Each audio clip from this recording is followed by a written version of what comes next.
బరాబర్ అడుగుదాం. కాంగ్రెస్ పార్టీ ప్రభుత్వాన్ని 2.5 సంవత్సరాల క్రితం కాంగ్రెస్ పార్టీ అధికారంలోకి వచ్చింది. కాంగ్రెస్ పార్టీ అధికారంలోకి వచ్చిన తర్వాత ఈ రాష్ట్రంలో పరిపాలన అస్తవ్యస్తమైంది.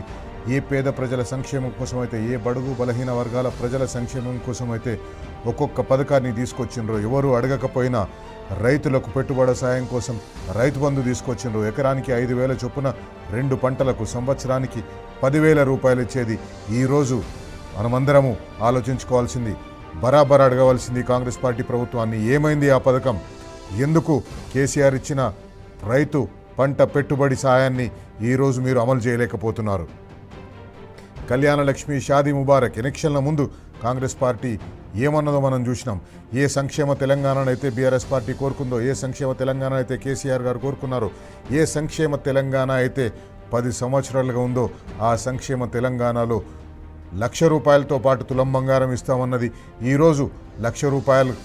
ఆ తులం బంగారం పక్కన పెట్టండి, 1,00,000 రూపాయలు కూడా సాలిన ఏటా 1,00,000 జంటలకు కళ్యాణ లక్ష్మి, షాదీ ముబారక్ వచ్చే ఉంటే 2023 డిసెంబర్ తర్వాత ఆ సంఖ్య క్రమంగా తగ్గుతూ వచ్చింది. ఈరోజు గత ఆర్థిక సంవత్సరాన్ని చూసుకుంటే ఈ సంఖ్య కేవలం 24-25 వేల జంటలకు మాత్రమే 1,00,000 రూపాయల ఆర్థిక సాయం వచ్చింది. కొత్తగా పెళ్లి చేసుకున్న బడుగు బలహీన వర్గాలు, పేద మైనారిటీ వర్గాల జంటలు మర్చిపోయినాయి ఆ పథకాన్ని. అట్లాంటి పథకం ఒకటి ఉంది అనేది మర్చిపోయింది. పేదలకు ఇంటింటికి నల్లా నీళ్ళు ఇవ్వాలని బిందెలు పట్టుకొని రోడ్ల మీద ధర్నా చేయకుండా, బిందెలు పట్టుకొని కిలోమీటర్లు నడుచుకుంటూ పోయి మంచినీళ్ళ కోసం తపన పడకుండా ఉండేటట్టుగా కేసీఆర్ గారు ఇంటింటికి నల్లా పథకం తీసుకొచ్చిండ్రు. కానీ ఆ నల్లా పథకాన్ని నీరుగార్చిండ్రు.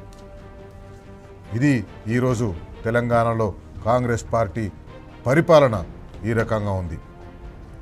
సంక్షేమ పథకాలు ఖతమైపోయినాయి. అవ్వాతాతలకు పెన్షన్ 2,000 రూపాయల నుంచి 4,000 చేస్తామన్నారు. కానీ ఈరోజు ఇప్పటి వరకు ఆ పథకానికి సంబంధించి చాలామంది లబ్ధిదారులని పక్కకు తీసేసిండ్రు. చాలామంది లబ్ధిదారులు తగ్గిపోయినరు.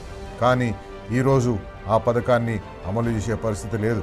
రేపు 2వ తేదీ నుంచి ఇంకో 2 లక్షల కొత్త పెన్షన్లు ఇస్తామంటున్నారు. మరి ఆ 2 లక్షల కొత్త పెన్షన్లు మీరు వాగ్దానం చేసినట్టుగా నెలకు 4,000 రూపాయల చొప్పున ఇస్తారా, లేదా ఇంతకుముందు బీఆర్ఎస్ పార్టీ ఇచ్చినట్టుగానే 2,000 చొప్పున ఇస్తారా? బరాబర్ అడుగుదాం. ఈరోజు మనతో పుట్టా విష్ణువర్ధన్ రెడ్డి, బీఆర్ఎస్ పార్టీ అధికార ప్రతినిధి మనతో ఉన్నారు. విష్ణువర్ధన్ రెడ్డి గారు, రేపు తెలంగాణ ఆవిర్భావ దినోత్సవం ఈ రోజుతోటి, ఈ సాయంత్రంతో లేదా ఇద్దరు అర్ధరాత్రితోటి 12 సంవత్సరాలు అయిపోయింది. 13 సంవత్సరంలోకి అడుగు పెడుతున్నాం. కాంగ్రెస్ పార్టీ 2.5 సంవత్సరాలుగా వచ్చింది. తెలంగాణ రాష్ట్రం దేనికోసమైతే ఉద్యమం చేసినామో ఆ ఉద్యమ ఫలితాలు ఇప్పుడు మీకు కనిపిస్తున్నాయా? ఇప్పుడు గత 10 సంవత్సరాల పక్కన పాలనను ఒక పక్క పెట్టి చూడండి, 2.5 సంవత్సరాల పాలన ఒక పక్క పెట్టి చూడండి. ముందుగా థ్యాంక్ యూ శైలేష్ గారు. అదేవిధంగా టీ న్యూస్ ప్రేక్షకులకు, యావత్ తెలంగాణ ప్రజలకు 13వ తెలంగాణ దినోత్సవ ఆవిర్భావ శుభాకాంక్షలు తెలియజేస్తూ, ముఖ్యంగా ఈరోజు అంటే 2.5 సంవత్సరాలు గడిచిపోయింది. కాంగ్రెస్ పార్టీకి ఇచ్చిన 60 నెలల సమయంలో 30 నెలలు గడిచిపోయినాయి. 30 నెలలు అయిపోయింది. ఏం జరిగింది ఈ 30 నెలల్లో అని చూస్తే ప్రేక్షకులకు గుర్తు చేయాల్సినటువంటి అవసరం ఉన్నది ఒకటి. ఆనాడు ఎన్నికలకు ముందు ఇదే బట్టి విక్రమార్క గారు ఏం మాట్లాడారు? ఈరోజు వారు ఆర్థిక మంత్రిగా ఉన్నారు కాబట్టి వారు హామీలు 100 రోజుల్లో, నేను అనేది ఇప్పుడు 2.5 సంవత్సరాల గురించి తర్వాత మాట్లాడుతున్నాను, 100 రోజుల్లో ఎట్లా నెరవేరుస్తామన్నది తెలంగాణ ప్రజలకి ఇవన్నీ మాటికి గుర్తు చేయాల్సినటువంటి అవసరం ఉంది. నమ్మించి మోసం చేసిర్రు. మీ ఇంటికి తీసుకొని వచ్చి మీ ఇంట్లో వివరాలు రాసుకొని కార్డు మీ ఇంట్లో ఇచ్చి రావటం జరుగుతుంది. ప్రతి ఇంటికి ప్రతి కాంగ్రెస్ కార్యకర్త వచ్చి ఈ కార్డు ఇస్తాడు. దయచేసి నేను ప్రజలందరికీ విజ్ఞప్తి చేసేది ఏంటంటే, ఈ కార్డు చాలా అత్యంత విలువైనది. ఈ గ్యారంటీ కార్డుని అత్యంత భద్రంగా భద్రపరచుకోండి. 3 నెలలు జాగ్రత్తగా దీన్ని కాపాడుకోండి. మా ప్రభుత్వం రాగానే, మీరు ఈ గ్యారంటీ కార్డు తీసుకొని రాగానే అందరికీ 100 రోజుల్లో దీన్ని అమలు చేసేటువంటి కార్యక్రమం చేయబోతా ఉన్నాం. మీ ఇంటికి తీసుకొని వచ్చి అంటే వారు ఎంత అబద్ధాన్ని ఎంత అందంగా చెప్పొచ్చు అనే దానికి బట్టి విక్రమార్క గారు, అదేవిధంగా రేవంత్ రెడ్డి గారు, మేము అమలు చేస్తాం 5 సంవత్సరాలలో అని అనలే. మీరు ఇంట్లో పెట్టుకోండి, ప్రభుత్వం రాగానే 100 రోజుల్లో ఇందులో ఉన్నటువంటి ప్రతి గ్యారంటీ అమలు చేస్తాం, మాది బాధ్యత. అయితే చాలా మంది ప్రజలకు అనుమానాలు వచ్చినాయి. వీళ్ళు చాంతాడన్ని అబద్ధాలు చెప్తున్నారు. 6 గ్యారంటీలే కాదు 420 హామీలు అన్నారు. ప్రతి ఒక్క వర్గానికి ఒక డిక్లరేషన్, ఎస్సీ ఎస్టీ డిక్లరేషన్ అన్నారు, బీసీ డిక్లరేషన్ అన్నారు, రైతు డిక్లరేషన్, యువజన డిక్లరేషన్, విద్యార్థుల డిక్లరేషన్, ఇవన్నీ చెప్తున్నారు కదా. అసలు ఈ 420 హామీలు గ్యారంటీలు డిక్లరేషన్లు ఎట్లా అమలు చేస్తారు అని చెప్పి ఒక కాన్క్లేవ్ లో ఇదే బట్టి విక్రమార్క గారిని ఒక యువకుడు ప్రశ్నించిండు, సాధారణ యువకుడు. అది కూడా వీరి సమాధానం ఒకసారి వినాలి. మీరు రాష్ట్ర ప్రజల కోసం రకరకాల హామీలు ఇచ్చారు, కానీ ఆ హామీలు నెరవేర్చడానికి అయ్యే ఖర్చు ఇప్పుడు రాష్ట్ర ఆదాయం కన్నా 3 ఇంతలు ఉంది. అది రాష్ట్ర పబ్లిక్ కి తెలుసు ఇలా హామీలు అబద్ధాలు మీద, రాష్ట్ర అప్పు మీద భారం పడుతుంది. అంటే ఏ యువత కోసం మీరు ఇన్ని హామీలు ఇచ్చారో చివరికి వారి మీద భారం పడుతుంది కదా. మీరు దీన్ని ఎలా సాల్వ్ చేద్దాం అనుకుంటున్నారు? ముందు ప్రజలకు మేలు చేయాలనేటువంటి సంకల్పం చాలా ముఖ్యమైనది. 2 ఆదాయాలను సమకూర్చుకోవటంలో అపారమైనటువంటి అనుభవం ఉన్నటువంటి కాంగ్రెస్ పార్టీకి 120 సంవత్సరాల అనుభవం ఉంది కాంగ్రెస్ పార్టీ. ఇది అసలు సమస్య కాదు. తీసుకొచ్చినటువంటి 5 లక్షల కోట్ల అప్పులో ఈ కాళేశ్వరం మీద ఖర్చు పెట్టినటువంటి ఆ 80,000 కోట్ల 1,00,000 కోట్ల మధ్యలో ఉన్నటువంటి సంపద ఇప్పుడు అది అవసరం లేదు రేపొద్దున భవిష్యత్తు. 50,000 కోట్ల రూపాయల పేరు మీద మీరు మిషన్ భగీరథ కోసం ఖర్చు పెట్టినటువంటి ఖర్చు కూడా ఇప్పుడు రాబోయే కాంగ్రెస్ ప్రభుత్వాలకి అవసరం లేదు. ఇటువంటి వాటన్నింటినీ వాళ్ళు మాట్లాడిన మాటలు అనేకం ఉన్నాయి. కానీ ఈ రోజు వాళ్ళు మాట్లాడిన మాటలకు ఈ రోజు తెలంగాణ ప్రజలు అనుభవిస్తున్నారు. తెలంగాణ ప్రజలకు రావాల్సిన పథకాలు వస్తలేవు. తెలంగాణ ఆర్థిక పరిస్థితి ఘోరంగా తయారైంది. తెలంగాణ రాష్ట్రం ఏర్పడ్డ తర్వాత, బీఆర్ఎస్ పార్టీ అధికారంలోకి వచ్చిన తర్వాత, కేసీఆర్ గారు ముఖ్యమంత్రి అయిన తర్వాత తెలంగాణ రాష్ట్రాన్ని ఒక్కొక్క మెట్టు అభివృద్ధి చేసుకుంటూ వచ్చినారు.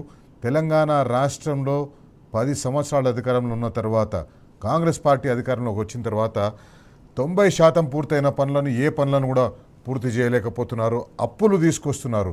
దాదాపు 4 లక్షల కోట్ల రూపాయల అప్పు ఇప్పటివరకు తీసుకొచ్చింది, కానీ ఏ ఒక్క చెప్పుకోదగ్గ పని జరగలేదు. విష్ణు గారు, ఈ అప్పుల విషయంలో అనేక సందర్భాల్లో ఆరోపణలు చేస్తూ వచ్చిన బీఆర్ఎస్ పార్టీ చాలా అప్పులు చేసిందని చెప్పి, తర్వాత ఇప్పుడు కూడా ఆ అప్పులు కాంగ్రెస్ పార్టీ చేస్తూనే ఉంది. ఏంది అప్పుల పరిస్థితి ఏంది? ఎందుకు రాష్ట్రం అప్పు చేయింది రోజు గడవని పరిస్థితికి వచ్చింది? యాక్చువల్గా కాంగ్రెస్ బీజేపీ 2 కలిసి టీఆర్ఎస్ పార్టీ మీద, కేసీఆర్ గారి మీద బురద జల్లే ప్రయత్నం చేసేది ఎన్నికలకు ముందు మనం అందరం చూసినాం.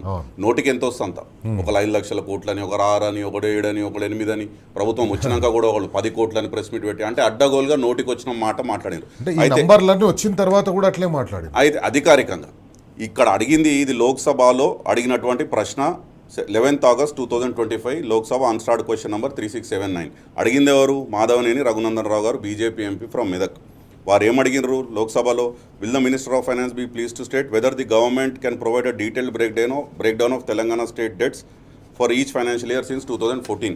2014 నుంచి ఎంత అప్పు చేసింది తెలంగాణ ప్రభుత్వం 2024 వరకు కేసీఆర్ గారి ప్రభుత్వంలో అంటే క్లియర్గా ఇక్కడ టేబుల్ ఇచ్చింది.